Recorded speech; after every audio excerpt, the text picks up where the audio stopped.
네, 안녕하세요. 아는내과TV의 내과 전문의 유대현입니다. 이번 시간에는 노바백스 백신에 대한 임상 데이터들을 통해서 얼마나 효과가 있고 안전한지에 대해서 살펴보도록 하겠습니다. 이렇게 많은 연구들이 진행이 됐었는데, 여기서 영국 연구 데이터랑 미국, 그 다음에 남아공 데이터들 위주로 좀 살펴보도록 하겠습니다. 그래서 영국 데이터를 먼저 살펴보면, 영국 데이터가 이제 어느 변이종이 우세한 시점에 진행했는지를 우리가 알아보는 게 굉장히 중요해요. 그래서 간혹 이제 연구 데이터를 분석할 때 뭐 화이자가 우수하냐 아스트라가 우수하냐라고 했을 때 이때 제가 수십 번 말씀드렸지만 그 연구가 시행했을 때 인구 집단의 특성 그리고 어떤 변이종이 우세했는지 이런 것들이 모두 동일할 수 없기 때문에 이렇게 다이렉트하게 비교 분석하기는 어렵다라고 말씀드렸어요.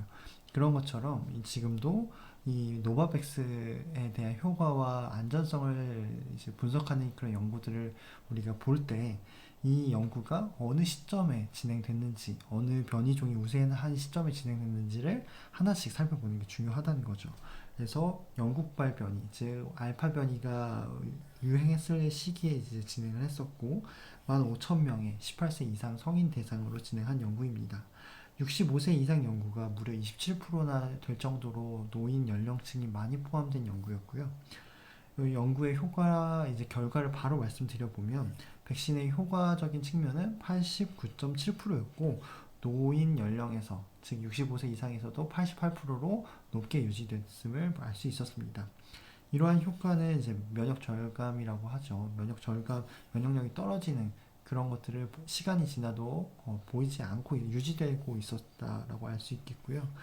그리고 알파 여기는 알파 변이만 따로 추출한 거예요. 변이종 중에서 그때 봤을 때 알파 변이에 대한 효과는 86.3%로 더 떨어지진 않았어요. 변이종이 있다고 해서 백신의 효과가 더 떨어진 건 아니었다라고 볼 수 있겠고 중증으로 진행하는 비율이 한 명도 없을 정도로 그런 중증 진행 비율을 예방하는 효과는 우수했다라고 볼 수 있겠습니다.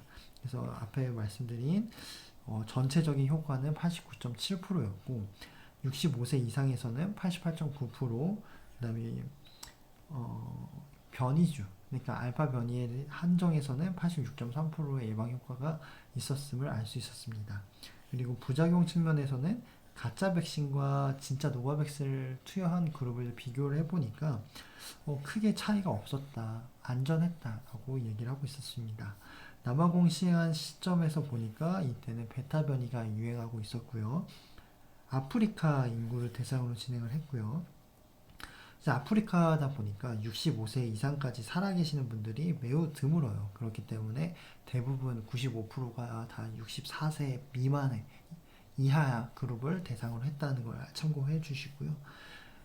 바로 결과를 말씀드리면 백신의 효과는 전체적으로 49.4%밖에 안 됐고 남아공에 에이즈 환자가 많아서 그런 거 아닐까 해서 에이즈 환자를 빼고 해보니까 60.1% 물론 이제 대략 한 10% 정도 효과가 올라가긴 했지만 여전히 뭐 60%라는 거는 이전에 영국에서 진행한 그런 노바백스 효과가 88, 89에 비하면 적은 숫자인 거죠.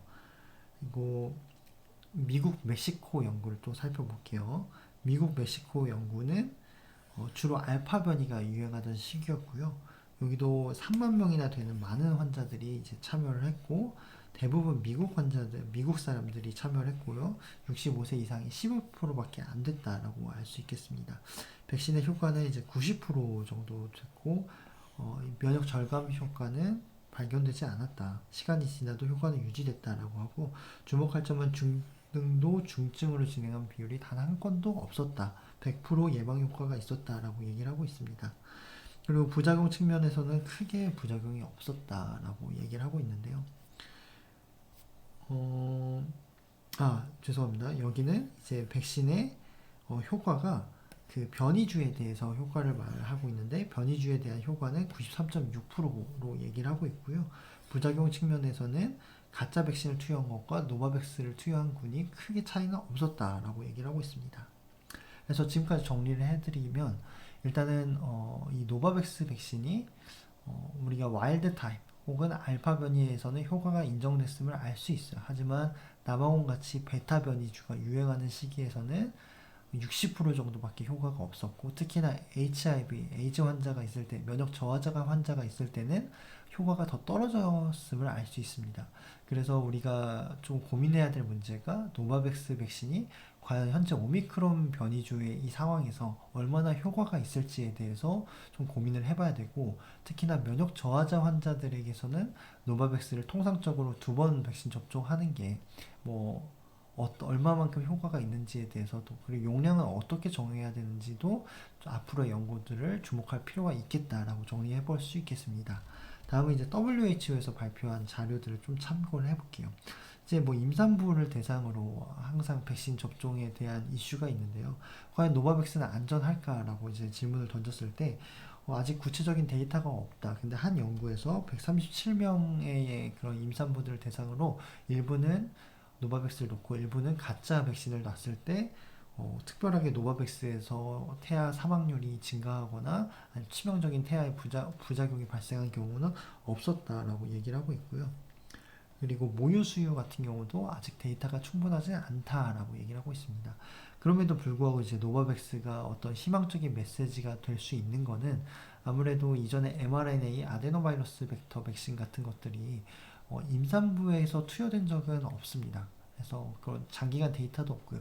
근데 이제 그런 단백질 서브 유닛, 단백 항원 백신을 통해서는 뭐 HBV 백신도 있고 여러 가지 사가, 뭐 인플루엔자 사가 백신도 있었고 제가 이전에 말씀드렸잖아요.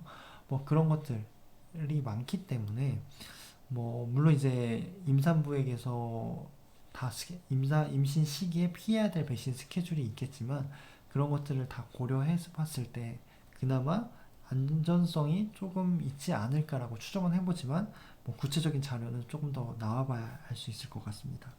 그리고 소아에서 이 노바백스의 안전성 데이터는 현재 12세에서 18세 대상으로 한 3상 연구가 진행 중에 있으니까 이 연구 결과를 조금 확인해 볼 필요가 있을 것 같고요. 면역 저하자 환자에서는 아까도 이제 HIV 환자에 대한 언급을 하면서 아직 구체적인 횟수, 용량 같은 것들이 정해져 있지 않았다라고 얘기하고 있습니다. 교차 접종에 대해서도 많은 분들이 궁금해하실 것 같은데 이 연구에서는 아스트라제네카 모더나, 아스트라제네카 노바백스를 투여한 그룹과 화이자를 먼저 투여하고 그 이후에 화이자, 모더나, 노바백스를 투여한 그룹을 각각 분석을 해봤습니다. 이 연구에 참여한 그 평균 연령은 64세로 꽤 높았고요. 그래서 연구 결과를 바로 보면 아스트라제네카를 먼저 투여한 그룹부터 분석을 해볼게요. 봤을 때 아스트라제네카를 투여했던 그룹의 효과가 1이라고 보면 이건 항체 형성의 효과예요. 아스트라제네카 모더나를 투여했던 그룹이 10으로 높아요. 10배는 더 항체 형성이 높다는 거죠. 그리고 아스트라제네카 노바백스를 투여했을 때는 2.8배로 높았어요.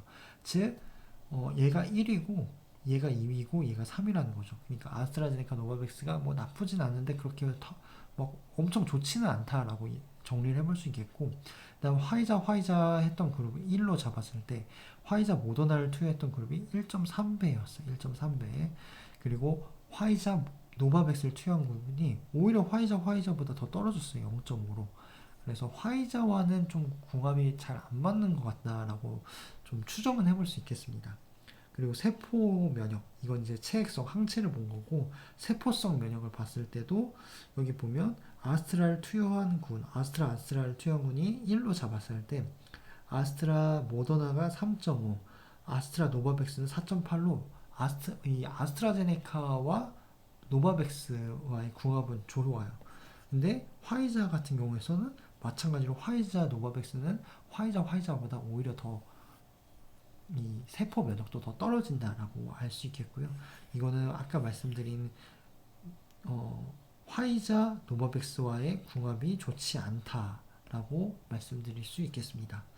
이거는 이제 델타 변이에서도 비슷한 흐름을 가지고 있으니까 약간 다른데 참고만 해보시면 좋을 것 같습니다. 그리고 부작용 측면에서 봤을 때도 노바백스를 투여한 이 그룹이 각각 세 번째인데 오히려 더 화이자 이 중간에 아스트라 모더나 혹은 화이자 모더나 이 그룹들이 오히려 더 부작용이 높거든요, 제일. 그래서 이 노바백스의 부작용이 더 증가하거나 뭐 그러진 않고 오히려 더 떨어진다 부작용이 라고 생각해 볼 수 있겠습니다. 그래서 WHO에서도 이 교차 접종, 노바백스 교차 접종에 한해서 아직까지 뭐 여러 연구 결과들이 있긴 하지만 뭐 구체적인 데이터가 없다. 뭘 먼저 맞아야 되고 뭐 이런 것들에 대한 일정들, 간격들에 대한 데이터가 없다라고 한 상황에서 우리나라에서는 그럼에도 불구하고 이제 백신 접종률을 높이기 위해서 화이자나 아스트라제네카 접종하다가 이제 뭐 부작용 때문에 중단한 그런 그룹들을 대상으로 원래 골자는 노바백스 이게 동일한 백신으로 3차까지 맞는 게 원칙이에요.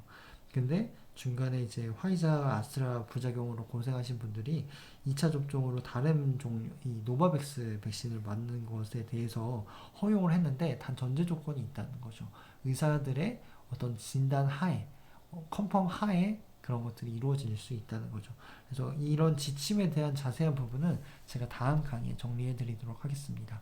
그래서 지금까지 노바백스 백신에 대한 그 해외 여러 임상 데이터들을 정리해 봤는데요.